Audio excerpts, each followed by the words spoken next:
Hi guys, this is my review for Reacher Season 2 Episode 4, A Night at the Symphony. In this video, I'll be saying what I thought about this episode. So please keep watching to the end.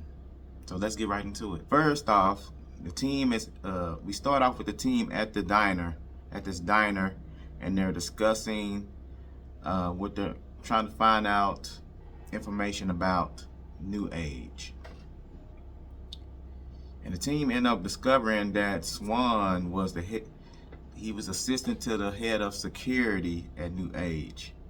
So this brings up thoughts that he might be involved in what's going on with them. The team is starting to think that, but Reacher doesn't think that. For some reason, he takes this personally. Every time they bring up that he might have something to do with it, he's like, vehemently says, no, it can't be. I think it reflects on him. While they're discussing this, we have O'Donnell he mentions that he has some people that he knows in politics and like legislative folks that he can probably get some information from, or so. And the team kind of jokes at him about being shady about that. But he explains that his job is to keep the secrets of legislative figures. So I think that this is probably going to help them, and they're planning trying to get to the next step. So the team kind of finds a clue that Swan left behind that they're going to follow up. They're going to follow through with.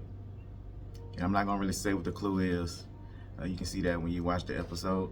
So then after this, it kind of goes into a flashback back when they was all back in the military, and they were investigating this drug case. And this right here kind of made me start thinking more that Swan might have something to do with it, because of course Swan is part of the team. When they went back to the flashback, Swan hid some drugs from the case that they were investigating, and that kind of make him look shady. Plus, this little speech he said was kind of let him make you think that he's all about money. So I don't know what y'all. I want to know what y'all think about that part. What do y'all think? Swan might have something to do with this? I'm starting to think he might, but we'll see. So after the flashback, the next scene kind of goes into AM. AM end up killing his next impersonator. This dude just happened to look exactly like him, so he just kills him. Pretty much just takes his glasses, and this dude he kills this dude, and he's cold-blooded. You can tell he's very like a psychopath. Okay, so the team kind of meets back up with O'Donnell after he comes back, and Reacher finally answers the phone after Detective Baker has been calling him numerous times trying to get in touch with him. He finally answers the phone, and Reacher tells him that they have some leads now that they're doing, because he said he wasn't answering him before because he didn't feel like he had anything to say to him, so he never answered. But this pisses off Baker. But Reacher tells them that they're headed to Boston on the lead, and he hangs up with the detective. What I mean, in the next scene, they you have Neagley and Dixon investigating somebody named Marlowe, and they end up finding a bag of money in the closet, and they kind of iffy about it. Like, why would this person leave all this money behind? So that's kind of sus right there. Then next, you kind of go back to AM. After he done killed this guy, he made it to the airport, or it's either airport or a rental where he's renting another car, and he using this guy's ID, and for some reason he has this comic book in his hand. He gives it to another kid, and he's been doing this for a couple episodes now. I don't know what the reason is behind that, but it just seems weird and creepy how he talks to these kids too. They go to this fancy clothing shop where they get dressed up for tonight's plan. I guess they found this guy named Boyd who works for New Age, and they're gonna try to get some information out of him by tricking him. So they get all dressed up. course, Dixon and Neagley get all dressed up in pretty dresses, and Neagley looks really good, and she gets mad whenever a guy. Seems like when the guys mention how good she looks, she gets really mad and threatens to hurt him in some way. But when Reacher sees Dixon, yeah, he's like, his mouth is wide open. He can't. He's like damn near staring at her. He tries to plays it off that he doesn't like her like that, but you can definitely tell that he does. So they make it to the Symphony. So you have Dixon. She conned her way down to sit by Boyd, so she can kind of get close to him. After that, she gets him out. They start walking. Reacher sees him and sees Boyd and Dixon walking to their destination where they're trying to get. She's trying to get him into an alley, and they try drugs. But meanwhile, while she's trying to do that, they kind of start focusing more on Reacher and O'Donnell, like in the diner, just watching. But at the same time, you have O'Donnell just getting off the phone with his kids, trying to make sure everything is right on that front.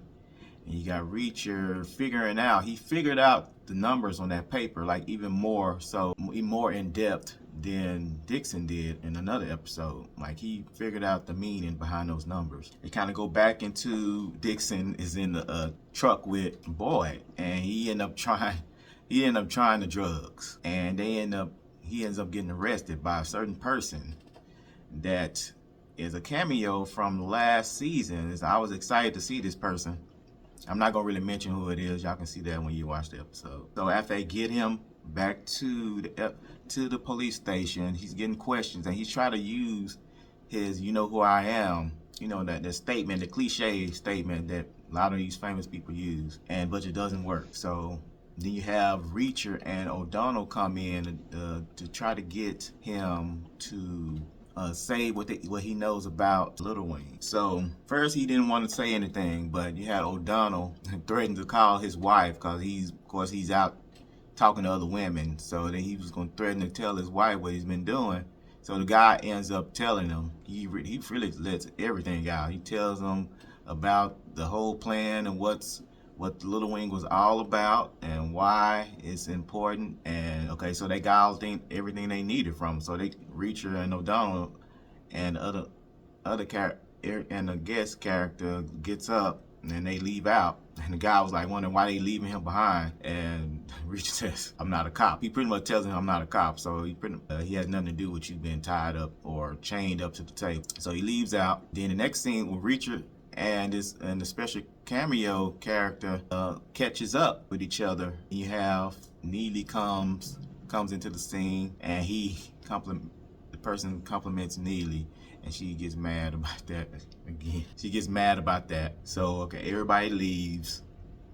They're in the car, and they're going to. And Reacher comes up with a plan that they all should split up. So we got Neagley and Dixon are going to go to Denver to investigate the New Age factory in Denver, while O'Donnell and Reacher are going to go to D.C. try to find out some information out there. As they're driving, they pull up. Reacher says, "I'm hungry. I want to go to a diner. Let's go to this diner so we can get something to eat." So they go to this diner, and they all get out the car, and then you got this biker crew just comes out of nowhere and surrounds them. It's like at least 10 to 15 of them versus like 5 of them. And the guy comes up telling them that pretty much threatens Reacher and his team.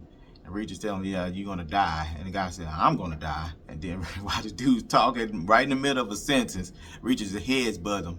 And that was cool.